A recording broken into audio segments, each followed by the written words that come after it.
Yo, everybody, welcome to Tallarino and Tuzzolino, Friday afternoon in Vegas. I'm Tommy Tallarino. This is my buddy, Sal Tuzzolino. What's up, buddy? Sal the bookmaker. Sal the bookmaker. Tuzzolino had another unbelievable week last week.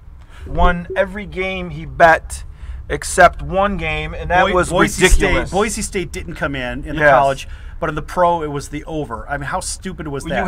He had under on Kansas City and Denver, and it was 0-0 halfway through the second quarter. Right. And that looked like a lot to come in. There was a bunch of crazy scores at the end of the game to put that over. That's why that under is tough to play. But still, I had it right in the other games too, though. It was ridiculous. Amazing week. I picked 11 games, 12 games, 12 total, and only 2 lost. Yep, and that's nuts, and that's against the line. So he's got some chips. We have chips today, folks. I played a little action on some of Sal's picks that last week, and I won a little bit of money. All right, so he's learning. So dinner's on me this week, and I. That's what he tells you guys, and we'll see if it really happens. Yeah, well, when I say dinner, I mean In-N-Out Burger. And I'm looking for. No, you're gonna. I know what you're gonna do. Burger. You're gonna find that stupid tofurkey. What's a tofurkey? I'm still stuck on that. Hey, listen. Have you ever heard of tofurkey? It's tofurkey. Get out of here with this tofurkey. Get out of here. Yeah, he's Italian and he's eating a tofu turkey. Yeah, hey, it was pretty good. It's a tofu turkey. I liked it. You're a carnivore. Well, didn't we already go over that last week? I know. I'm still stuck on it. I saw the video for it. It made me laugh. Anyway. Okay. All right, so he's going to buy me a regular dinner, not a tofu burger. Okay. Tofu is good for you, though. You should try it. Yeah, I don't care. I just got out of my hot yoga class this afternoon. I mean, let me tell you something. You should try some of that stuff. It's good for you. It keep you in shape. Hot yoga. I eat yogurt. Yes. Hot yoga. Hot yoga. That's all you. Yep. Okay. All you all day. All right. All right. Let's talk about last night. All right. No more hot yoga. Cowboys and the Vikings.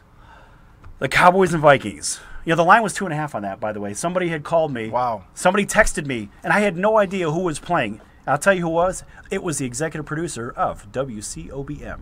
Okay. Barry contacts me and says, hey, who do you like in tonight's game? I'm like, I don't even know who's playing. And so when I saw the line, he texted to me. I'm like, really? I'll take Minnesota. 2.5 at home against that Dallas team, against a good defense. Of course, they won by the hook. There it was. There was that half a point. Yeah. 17-15. The game probably could have gone either way. The better team won the game. But I'm not so sure that Dallas is ready to play the Seattles of the world. What do you think?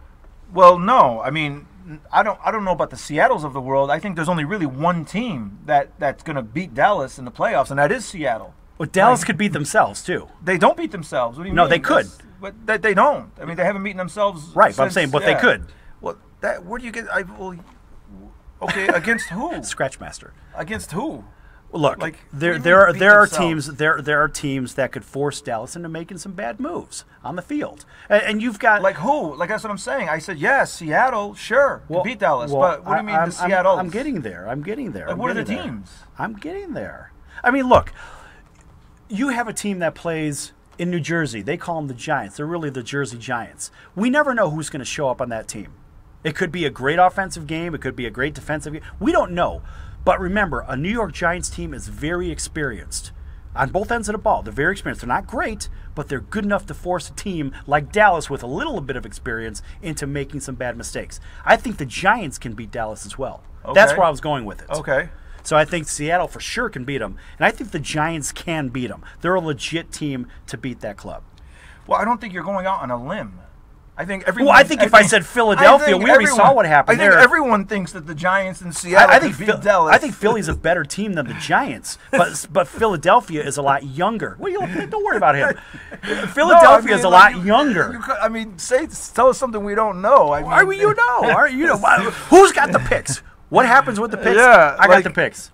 Well, I'm just saying, of course, Dallas is, they're 11-1, but the last 3 games have been close games. Yeah. So no one's saying, oh, they're a guaranteed Super Bowl team. No. And plus, they don't have a great defense. No, they don't. They have a shaky defense. So sure, I mean, I think though at this point, you got Seattle, you got the Giants, the Giants have scored 4 more points than they've given up this year, so I don't know. That's why we don't know who's going to show up with the Giants. And Seattle scored 5 points last week against Tampa Bay, so there's no clear-cut favorite. Right. And now, leading into Gronkowski being out for New England, there's really no clear-cut favorite in the AFC either. But here's what we learned about the Seattle defense, or I should say yeah, let's talk about the Seattle defense. Here's what we really did learn. On the road, they contained a high-scoring team to 14 points.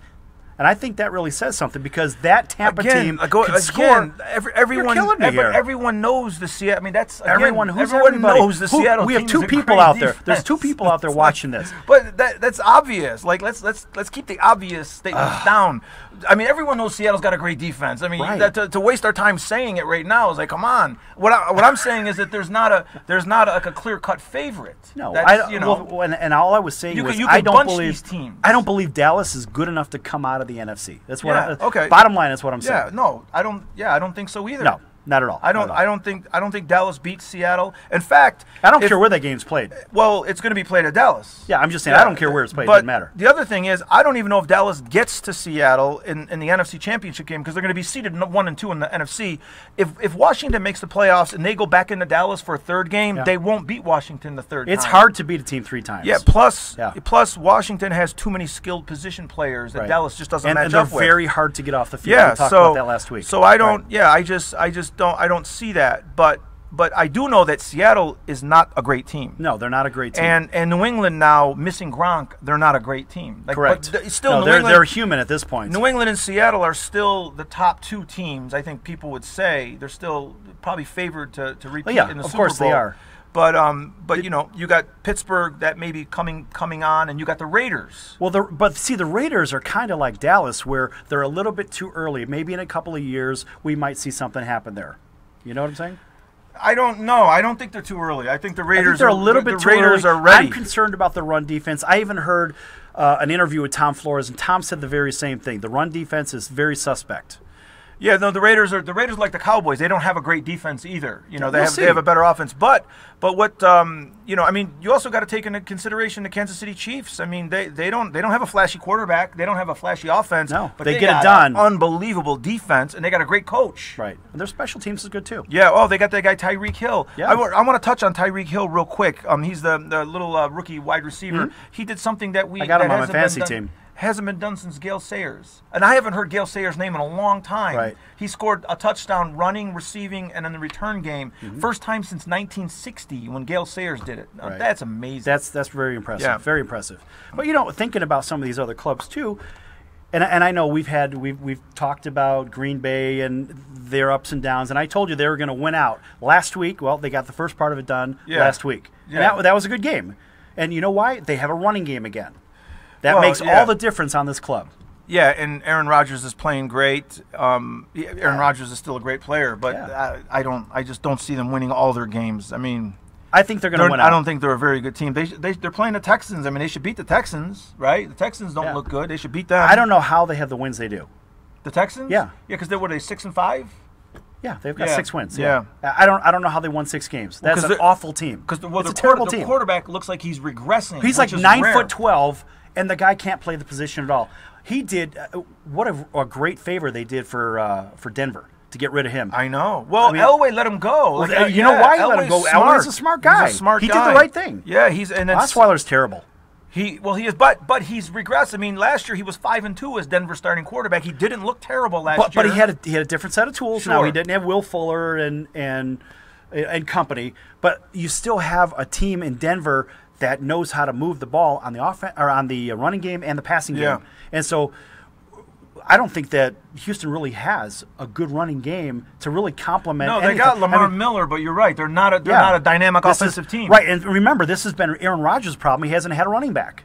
It's been a problem, injuries, and now they got a chance to run the ball, and now you're going to see this club start to win. That's the problem when you come into the season with a running back that needs to lose 50 pounds and he loses 8. Right, Eddie Lacy, that's really what hurt this team. Well, when you have 3 chins or 4 chins, you probably ought to there's lose a guy, 1 or 2. Just to close this segment, there's a guy that should be eating a lot more tofurkey and tofu burgers. No like that. Tofu burger. He wouldn't weigh like 300 pounds. Tofurkey? Really? We're going back there? Get out of here. We'll pick that up on the other side.